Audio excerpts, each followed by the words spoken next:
Hola a todos y a todas, mi nombre es Paula Garramuño y hoy veremos la segunda parte de fisiología entérica destinada a la absorción de micronutrientes y de agua para la Cátedra de Anatomía y Fisiología 2 de la Licenciatura en Nutrición, Facultad de Ciencias Médicas, Universidad Nacional de Córdoba.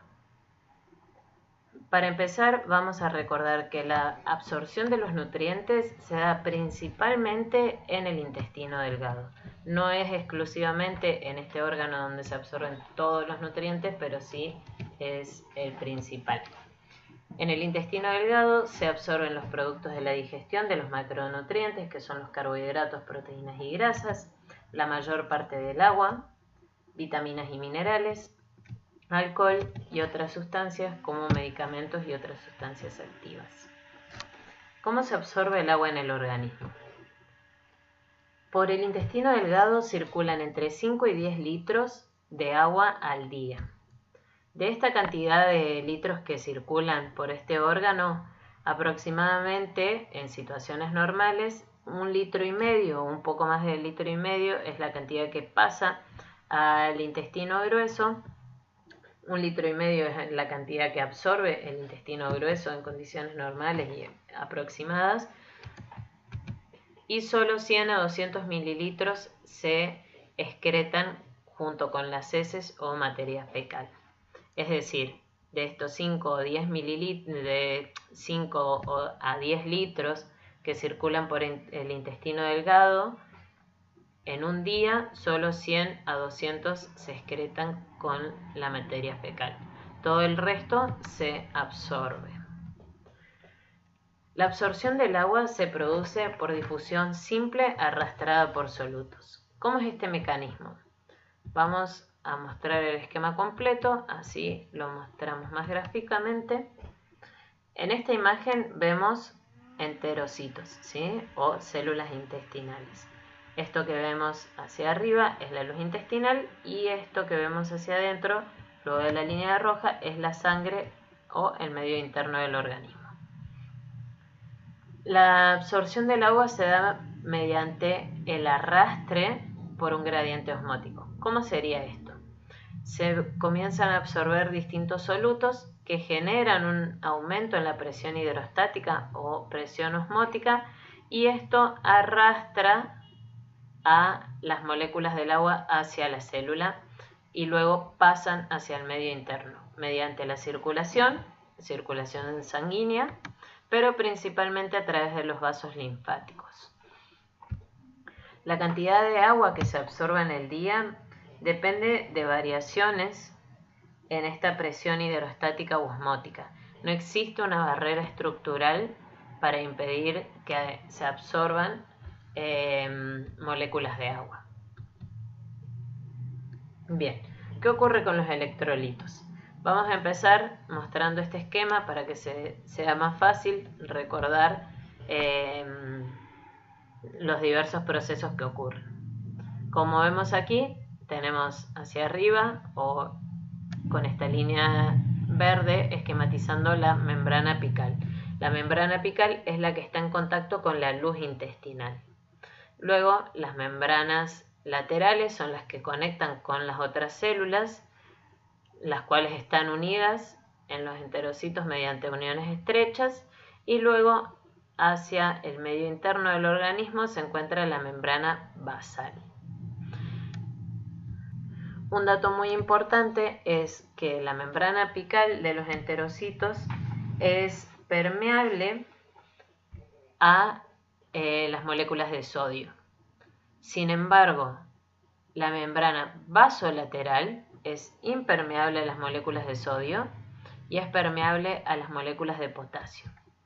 ¿Por qué es importante este dato? Porque hacia la membrana vasolateral de los enterocitos se activa la bomba de sodio-potasio. Como deben recordar, la bomba de sodio-potasio lo que permite es expulsar de manera activa moléculas de sodio hacia la parte extracelular e ingresar moléculas de potasio al interior de la célula. Esta bomba de sodio-potasio o esta movilización genera potenciales eléctricos que no solo mantienen las funcionalidades de las células, sino que ayudan a mantener el volumen el líquido dentro y fuera de las células, la presión osmótica, el gradiente electroquímico, la cantidad de cationes, y además este mecanismo de ingreso y salida de sustancias también permite el acarreo de otros nutrientes para ser absorbidos o ser pasados hacia el medio interno, como vamos a ver más adelante. Muy bien. Otro dato importante que no lo dije antes es que en los espacios intercelulares, en estas uniones estrechas, son permeables a otros cationes. Eso es lo que ocurre, por ejemplo, con el cloro. El cloro se absorbe por difusión pasiva arrastrada por el sodio. Esto en la parte alta del intestino, que sería el duodeno y yeyuno. Luego, hacia la parte terminal del intestino delgado, que sería la parte terminal del ilion, y en el intestino grueso, el cloro se absorbe por transporte activo, intercambiándolo por iones de bicarbonato que van a ayudar a neutralizar la acidez generada por la microbiota o por la flora bacteriana en el colon. ¿Qué ocurre con el bicarbonato? En el duodeno se absorbe iones de bicarbonato que provienen de la secreción pancreática y la secreción biliar, ¿sí? Pero en el resto del intestino delgado ocurre otro mecanismo. Como vemos en este esquema, esta parte amarilla vendría a ser la luz intestinal. Estas proyecciones como digitiformes son las microvellosidades de los enterocitos. Esta es la membrana apical, unión estrecha y membrana vasolateral sería. Y luego esto que vemos rojo vendría a ser un capilar sanguíneo. Bueno, como les decía, en el intestino los iones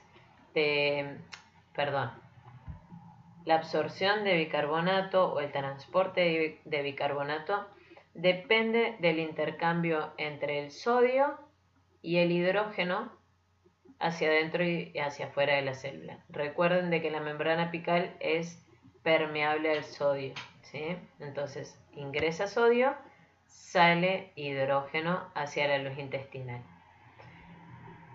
Este hidrógeno, como vemos aquí abajo, se va a combinar con el bicarbonato para formar ácido carbónico, y a su vez este ácido carbónico se va a desglosar en agua y en dióxido de carbono. El dióxido de carbono ingresa a la célula para combinarse con agua y formar seguir esta circulación de separar luego el hidrógeno, y otra parte del dióxido de carbono va a ingresar directamente hacia el capilar sanguíneo para recorrer por la sangre y ser expulsado con la respiración a través de los pulmones. El agua ya vimos el mecanismo de absorción.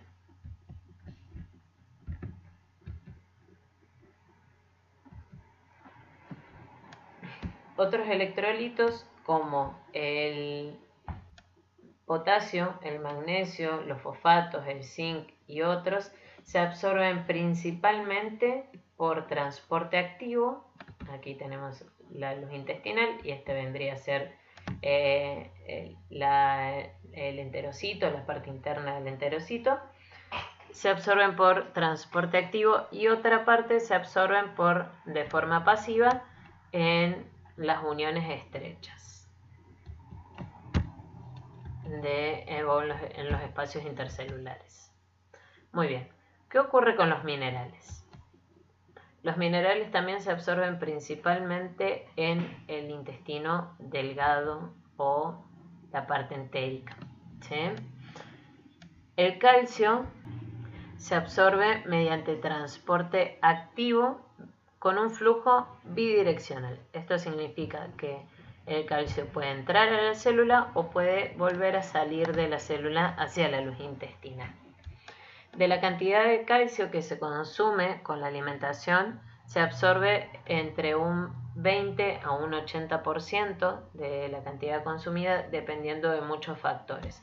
Algunos pueden ser los otros nutrientes u otras sustancias que se encuentren en los alimentos que pueden facilitar o interferir la absorción del calcio, como también de los requerimientos, de las necesidades y otras vitaminas como vitaminas como la vitamina D, que va a condicionar la cantidad que se absorba de este mineral.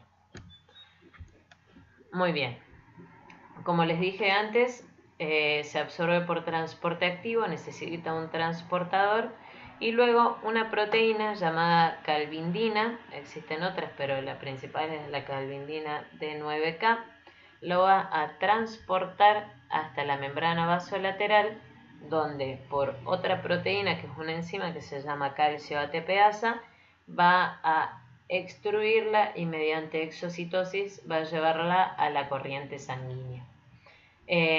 Tanto la formación de la calvindina como de la calcio ATPasa necesitan de la vitamina D activa. Esto quiere decir que si nos falta vitamina D, estos procesos no van a ser muy eficientes y no se va a poder absorber al organismo el calcio. Muy bien, ¿qué ocurre con el hierro? El hierro en el organismo humano se absorbe principalmente en su forma bivalente, que es el hierro ferroso o hierro Hem, ¿sí? En los alimentos que consumimos y en el medio externo, por decirlo de alguna manera, se encuentra el hierro en su forma bivalente y en su forma trivalente, que es el hierro férrico o no Hem. Una parte de este hierro férrico es transformado a hierro ferroso o hierro Hem en el estómago y otra parte queda como hierro férrico, pero no es tan eficiente su absorción.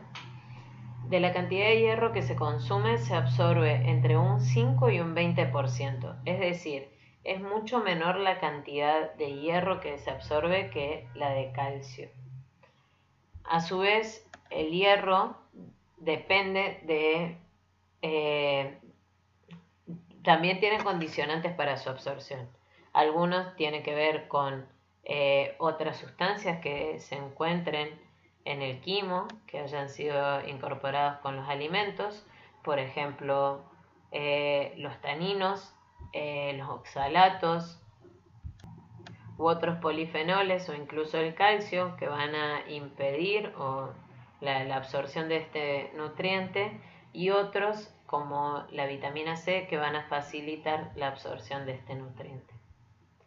¿Cómo se absorbe el hierro? Se absorbe mediante el transporte activo también. Necesita un transportador, el cual es liberado dentro de la célula. Una vez que el hierro haya sido liberado dentro del enterocito, puede seguir dos caminos. El principal es combinarse con la apotransferrina para formar transferrina, y mediante este mecanismo ingresa, sale del enterocito por su membrana vasolateral y va por circulación portal hacia el hígado.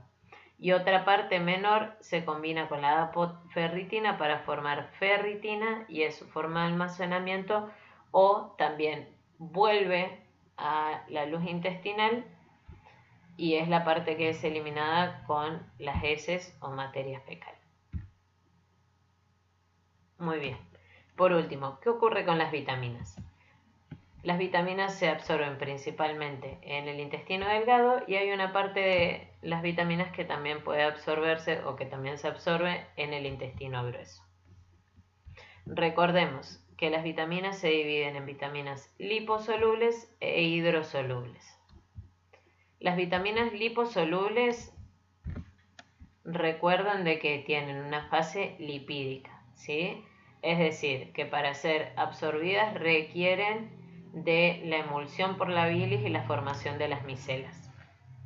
Por ende, de manera indirecta, la mayoría de las vitaminas liposolubles van a ingresar a las células intestinales o enterocitos de manera pasiva, ¿sí?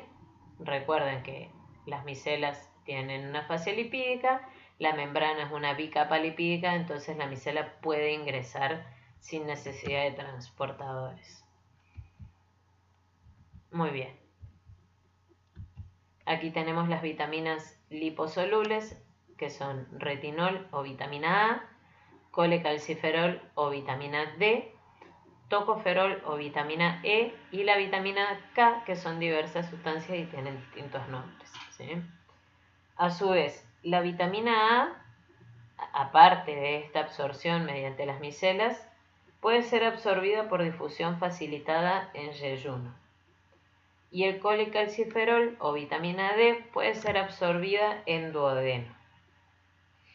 Además, la vitamina K, más allá de esta cantidad que se absorbe con las micelas, también se puede absorber en el intestino grueso, también por difusión facilitada, y esta vitamina K proviene de la forman la flora intestinal del intestino grueso. Por último, la absorción de vitaminas hidrosolubles tiene otro mecanismo. Recuerden de que hidrosolubles tienen una parte que es hidrofílica, por lo cual pueden estar en la luz intestinal, pero no pueden atravesar la bicapa lipídica, ¿sí? Vamos a ver, vamos a poner todas aquí.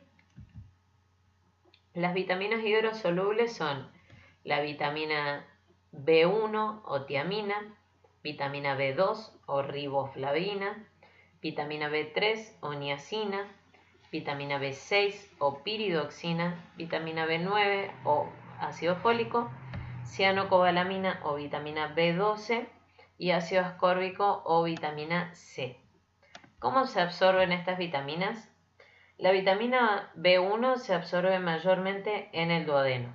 A dosis bajas es por transporte activo, pero a dosis altas ingresa por difusión facilitada.